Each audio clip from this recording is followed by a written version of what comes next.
Welcome to the Creator Studio. Yeah. Thank you so much for being here. You're a software engineer at Mm-hmm. Google and also an internal career coach. Yeah. Tell us a little bit about your career journey and transition. So, you've worked at startups like Yeah. Amazon and now Google. How has each environment shaped you in your approach as an engineer? Yeah, sure. When I first graduated, I went to my professor's startup. I've been there for like half a year, and then I went to my internship company, and then Amazon and Google. So I think that experience, through the startup experience, I get to really build things and moving really fast. I get to experience the startup culture, and then I moved to when I transit to Amazon and Google, I get to learn the big tech culture, and then I think the experience it really helps me to understand different aspects of technology and also different company culture. So now I'm recently pivoting to develop relations. So I feel like all the experience now I can connect the dots.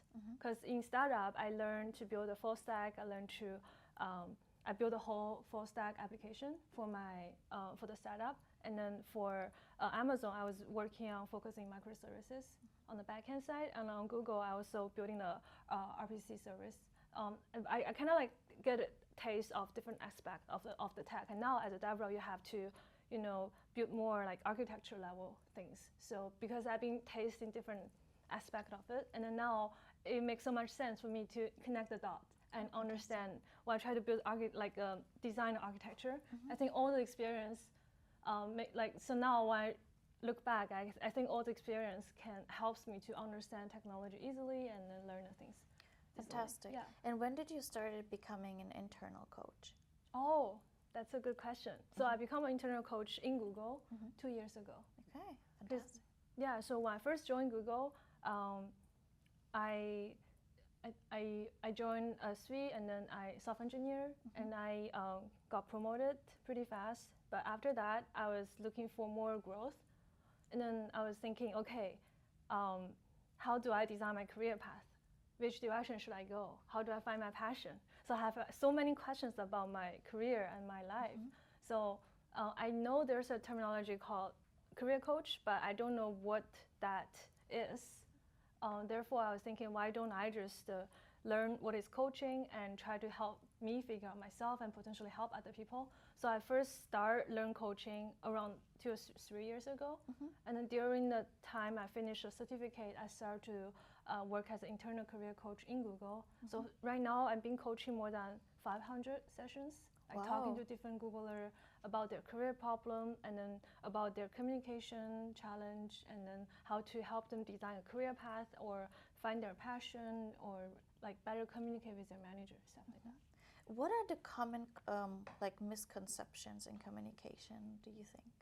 Oh, so you're asking what are the common questions people? Yeah, probably. Like when they're Yeah. communicating or having difficulties Yeah. and they coming with you with the problems internally, what do you think are the most common questions? I think a lot of it comes from different people have different priority and people have a different working style. Yeah. For example, if one manager really prioritize timeline and then their report really prioritize quality. Yeah.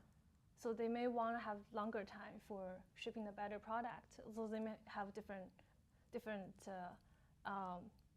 different opinion. Yeah. And then if the manager or the teammate they like to care more about things more than people's feeling, they may overlook like personal feelings. So the people in the team can feel a little bit demotivated or like they don't feel recognized. So that's some people have that like problem. So by helping them better communicate, they realize that how to better communicate. I feel like this is not recognized and this is what I need, and then so that they can better communicate what they actually want from their manager or from their teammates to make them feel more motivated at their work. Great. Yeah. Can you share some tips with us Yeah. that you're advising other internal employees to do?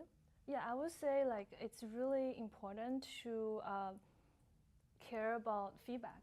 You need to give good feedback and listen to good feedback So to give feedback is not about, so for example, I give a talk, I ask you, hey, what do you think of my talk?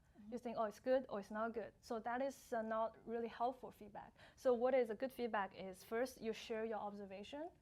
So they have a model called Beer's model. So first you share the observation of the behavior. Say, for example, I'm speaking fast. And then you're saying, what your expectation on me is you expect me, so what is the impact, like the beer is B-E-E-R. The first E is effect, is if I'm speaking fast, the effect is people cannot follow me. Yeah. It's too fast. So the expectation is I expect you to speak a little bit slower at the beginning so people can follow. So this expectation. And the last R is a result. If I speak slower, then people can follow me at the beginning, they enjoy the talk more. So when you deliver feedback, oftentimes I share this model with them, like BER, beer model, so that you share the observation, share what does impact have on the people, and then share what is your expectation. This is very important because if you tell people, I don't like your working style, they don't know how to change. Right. So if you tell them, oh, I expect if you do this like this way, then they will have a positive impact on the task. So that way people feel more convinced, and then you have the evidence. You share it's evidence-based feedback. So that's usually really helpful. Okay, great. Yeah. And how long do those sessions take usually? Like when you're working with the clients, are those weeks? Are those months? So in Google, it's that people have drop-in session. It's a one-time session. Okay. But if we feel connected, we usually have recurrent call. Just we can design a long-term goal. For example, long-termly you want to feel more productive. So we were trying to find a way to measure the productivity and motivation level, and then like every time we meet, we checking on how you feel based on your long-term goal. Yeah. And with that, we can tackle anything you want to talk about for a specific session. Okay, fantastic. Yeah. And what advice would you give to someone early in their career who wants to thrive in tech but feels overwhelmed? What do you think? The first thing comes to mind is it's very common to feel overwhelmed at the beginning because there's so many new things, especially if you're a student and then you just get into tech. It's so different in the industry compared to school environment. Yeah. And it's very important to, like, I think at school it's more about a school project. But at work, it's a lot about communication and soft skills. So I think, so first I want to acknowledge that it is normal to feel that way because it's completely different environment and it's a very new field. It's a lot of challenge, especially nowadays tech. Like for example AI, they come up with new things every day, so it's hard to keep track. So it can be overwhelming with so much information and a very different environment. Right. So it's I want to acknowledge that it's common to feel that way at the beginning. And then for the tips, I would say, first you would the tips for feeling overwhelming is acknowledging first, and then just pace it yourself. You have a small step at a time, and then you have a concrete goal. So you're focusing on the goal instead of you want to try everything. So that would really helps. I think a lot of people they want to, I have a high expectation on myself, but I'm here. I'm so overwhelmed because there's a huge gap between where I am now compared to my expectation. Right, so that can feel a little bit overwhelmed. So a good way to look at it is, what is the first step you can do right now, and then focus on the first step, set a goal, and then you just only focus on that first step, and then just focus on the present. So you will feel a lot less panic or overwhelmed if you focus on the, first milestone and then focus on the moment. And then I have another question for you, since you have been so fast-paced in your career. How did you try to accelerate your career? Did you measure something? Did you seek out advice or progress or feedback, as you said, from your managers? Or how did you started your career and progress it so fastly? I think a lot. So one thing is I care a lot about what I really interested in. I mean, it's something called follow your heart, but people say it all the time. But I think it's actually very important because I understand myself. I'm motivated by, I'm interested in motivation.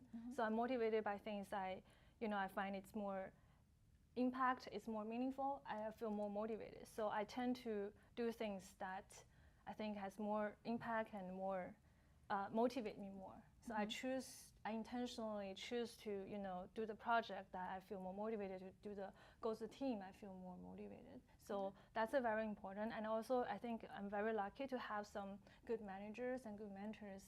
Also, I find coach in Google and outside Google. I talk to them often to reflect on, okay, this is what I feel recently. Maybe I'm suffering from imposter syndrome. I'm trying to have a sounding board with them to reflect on, maybe I'm just too harsh on myself. What are different ways to look at this?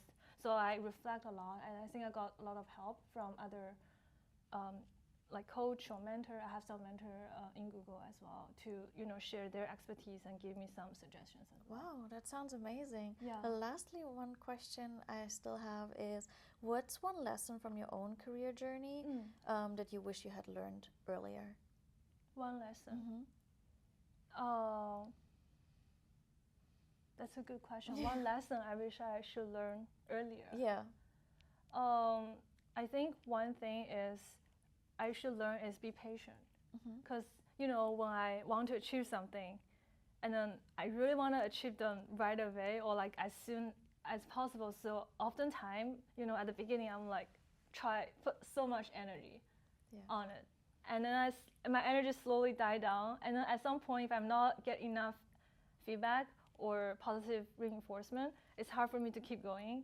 And it's hard for me to, reach the goal. So I think one lesson I learned is to be patient. Everyone want to achieve something, but you should be patient and believe in yourself. Trust the process. Yeah. Trust that as long as you're making one small step and making positive, impact and have small step and continuously, and trust it will compound. Trust you will get into the direction you want, and be patient so that you can eventually compound. And that's what matters. It's not about how much you instantly immediately get to a certain level, but if it's not lasting, or if you burn out, or if you run out of energy, then you won't you will feel you probably have to try it again, and you end up putting more effort than you should pace it at the beginning. So I think that's a lesson I learned. Wow, thank you for sharing that with us. Thank you so much for being here at the Thank you Creator for Studio having me. today. Thank you.